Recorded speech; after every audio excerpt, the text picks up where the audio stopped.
We welcome you to Kenton, the site of this Western Buckeye League preview. It's brought to you by the Kenton Moose Family Center 428, and we're talking defense first. A combined 275 tackles last year between these two guys. Matt Barr, 160 of them sitting to my right. Noah Furbush, the Michigan commit, sitting to his right. Matt, let's start with you. You got the pads on. Good to be out hitting again. Yeah, it's good. We're feeling really good coming out with the pads. Noah, both you and Matt, first-team All-Western Buckeye League a season ago, as you guys have 4 returners off that first-team All-WBL team. A lot of people are expecting Kenton to be the class of the Western Buckeye League this year, but that's not a new expectation for you guys. Well, we certainly lost a lot of talent last year, especially with our senior safety, Caleb Halsey. He was a big loss for us, but we're trying to regroup and get our defense back together.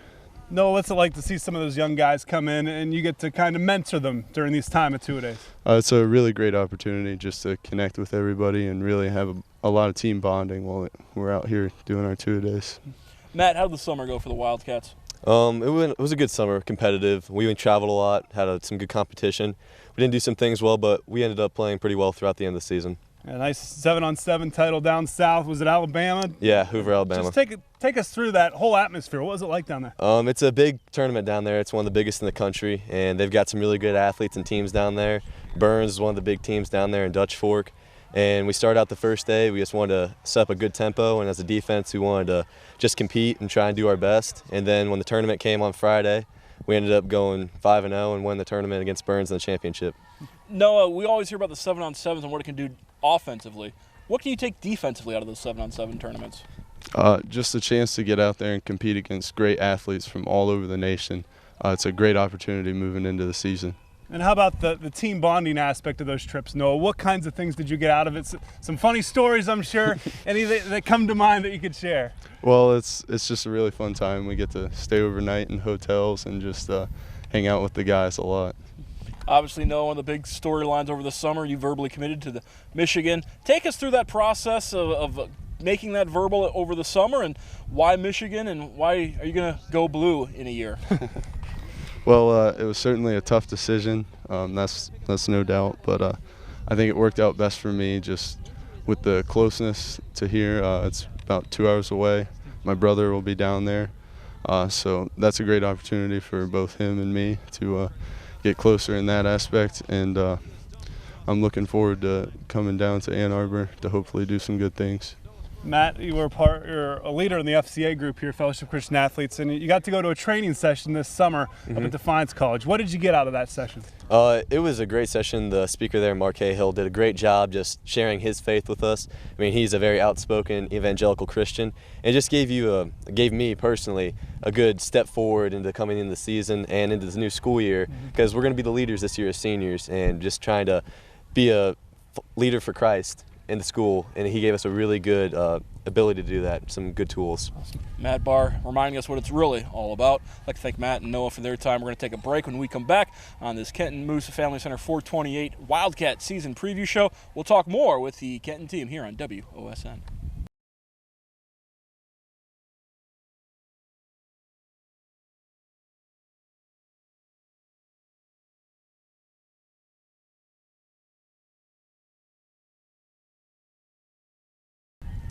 Round number 2 with our Kenton Moose Family Center 428 Pigskin preview. The Western Buckeye League represented here today. Kenton coming off a 6-4 campaign. We're joined by the offensive side of the ball, at least a couple of the guys there. Justin Sawmiller, over 1,800 yards catching last year, 16 touchdowns, sitting to my right. And Grant Sherman, 680-plus yards against Shawnee alone, over 4,000 yards passing. 49 touchdowns, 6 interceptions. Those interceptions, though, they stick in your mind, don't they, Grant? Oh, yeah, definitely. How are you feeling going into your senior season? Well, we're excited. We had a lot of guys who graduated, so we're just trying to get the younger guys prepared right now. Now, the two of you combined to lead the Western Buckeye League in several different categories: passing yards, receptions, passing efficiency, all-purpose yards. Coming into your senior season, what do you want to accomplish the most? Justin, we'll start with you. Well, first off, we have to get ready, and none of that really matters as long as we win games, I guess. What are you guys trying to do day by day here during two-a-days? Is there a daily goal, or are you just kind of looking ahead to that first scrimmage? What's in the mindset of Kenton? Well, we're always every day hoping to get better and improve and learn something new every day. Grant, as we talked about earlier with Matt and Noah, you guys had a big summer, won some prestigious 7-on-7 passing tournaments. Just tell us about that experience from the quarterback's perspective. Oh, well, like 7-on-7 is an offensive environment, so we just try to get better each and every game we had. Did some things well, did some things we still have to work on, so it's a good experience, though. Grant, I know Coach Mock likes to use it as an educational trip. You get to see some colleges. Last year you went to Illinois, those type of things. Do you have a favorite trip that you guys have taken during the summer as a football team? Probably the trip to Alabama, because it's a 12-hour bus ride. We take a charter bus and 12 hours with your teammates and coaches, so a lot of fun. How many movies did you guys watch? Actually, we didn't watch very many movies this year, but 3. So usually we watch 5 or 6, but... Just too much conversation. Justin, what were those bus rides like? What did you take away from it? I always enjoy them because I'm just there hanging out with all our friends the whole time. So, I mean, it's a lot of fun, but it's also long. You're ready to get off the bus. Yes. Yeah, true. Kenton Wildcats open up the season on the road at Coldwater, then they travel to Wapakoneta. Both of those games we'll be seeing here on WOSN. And Justin, as you take a look at the schedule, what games, obviously Coldwater week 1's the first game in your mind, but what other games are you looking forward to this year? Definitely Walpock. It's a big game too, so we've got to get ready for that one. Yeah, and right off the bat, Grant, 2 very big games, defending state champs, and then 2 of the top teams in the WBL it could be. How fired up are you guys just to get to that week 1? Oh, well, we've been excited all summer and all spring, and every game is big for us, so every game is just as big as the last one. We'll also have the Week 6 matchup with Ottawa Glandorf on WOSN. Need to take a timeout on this Kenton Moose Family Center 428 Wildcat season preview show. When we come back, we'll talk with the Kenton head coach, Mike Mock, here on WOSN.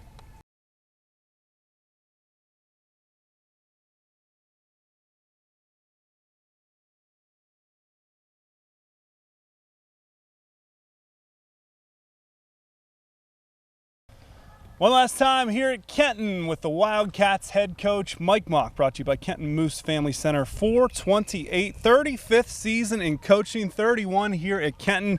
How often did you get a chance just to look back and see some of the special moments, special players you've gotten to associate with? Well, it's 31 years being at Kenton's really went by fast, and I've had an opportunity to coach a lot of really good young men and be a part of their life during the high school years and see them go on and be very successful. But they always say time goes by faster as you get older, and that's a true statement. It just has really flown by. You look back, I mean, it's been a remarkable run. I mean, we're talking about Noah Furbush verbaling to Michigan. It's been a long time since there hasn't been at least one Kenton Wildcat on a Division I college roster as we come into the fall. And Noah's just the latest in that long line of Wildcats to go on to Division I. Well, we've been very fortunate. Our guys really work hard. One thing that's really nice and exciting about Noah is, he's a 4-point student.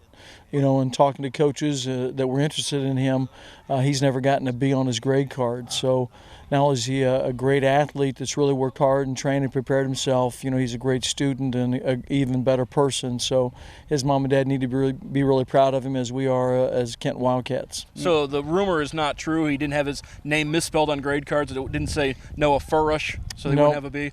No, he didn't have any mistakes there, but he's a great young man, and we're glad he's a part of our program. And speaking about another great young man, Matt Barr, and just how he's grown as an individual. I remember his freshman year, he was sharing his faith on TV 44. He was ready to get out in front, and how he's led the FCA group. How have you seen him grow, and how impressed are you with his leadership skills? Well, I think one of the things you mentioned about Matt Barr is he is a leader. He makes good choices, good decisions. He's a great role model for our younger players to follow.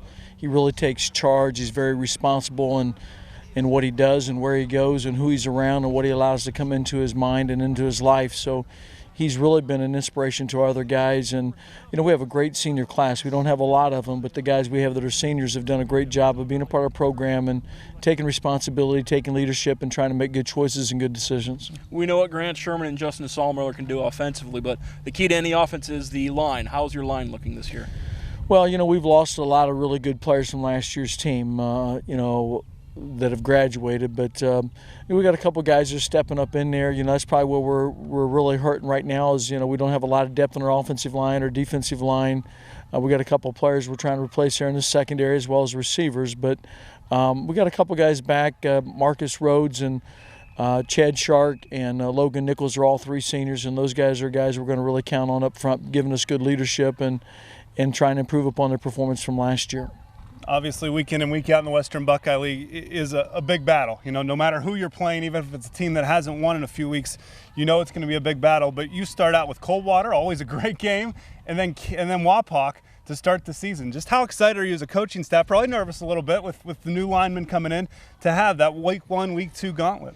Well, I don't know if I'm excited. I think I'm a little more nervous, a little more cautious, and you know, when you look at the success that Coldwater's had the last 4 years, and Coach Otten's come in and just done a tremendous job, and you know, those guys have had a lot of practice at getting better, and even the guys that they have stepping in are really good players, and I know they got some outstanding guys coming back. And that's a great program, a great community. It's been a big rivalry. I say rivalry, you know, we haven't really held up our end of the rivalry, but you know, we've had some great crowds and great games, and you know, it's a very well played game, and we're excited about that being our first game. But as a coach, you know, you're really concerned about playing such a good football team. And then we're going to play our first league game with Walpa-Canetta, who, you know, I think is without a doubt one of the top teams, if not the top team coming back.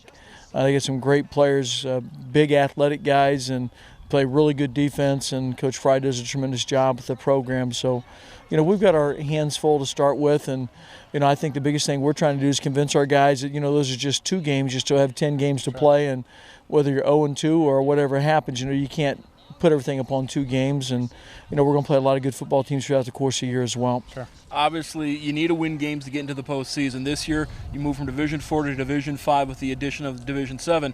How does that change your approach going into the postseason if you're able to get into the postseason?